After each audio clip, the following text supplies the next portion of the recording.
மோசே ஆரோன் என்பவர்களின் கையால். நடத்தினது யார்? நம்முடைய தேவன். உமது ஜனங்களை ஒரு ஆட்டு மந்தையை போல வழி நடத்தினீர். அது கர்த்தர். ஆண்டவர் ஆரை கொண்டு செய்தார்? மோசேயும் ஆரோனையும் கொண்டு. இன்றைக்கு நானும் நீங்களும் இன்றைக்கு மேய்ப்பர்கள், ஊழியர்கள் தவறாக நினைக்க கூடாது. நான் தான் சபையை நடத்துறேன், நான் தான் தேவனுடைய ஊழியத்தை செய்கிறேன், நான் தான் இந்த சபைக்கு பொறுப்பா இருக்கிறேன் நினைக்க முடியாது. சபையை நடத்துறது தேவன். ஆனால் மோசேயும் ஆரோனையும் ஆண்டவர் பயன்படுத்துகிறார். மோசே ஆரோன் என்பவர்களின் கையால் உமது ஜனங்களை ஆட்டு மந்தையை போல நடத்தினீர்.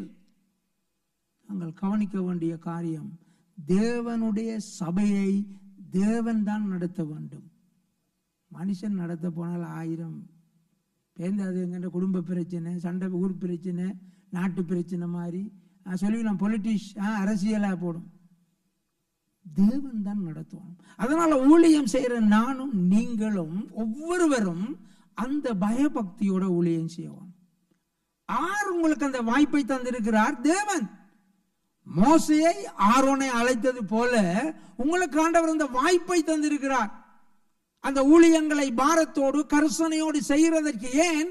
அது தேவனுடைய ராஜ்யம்.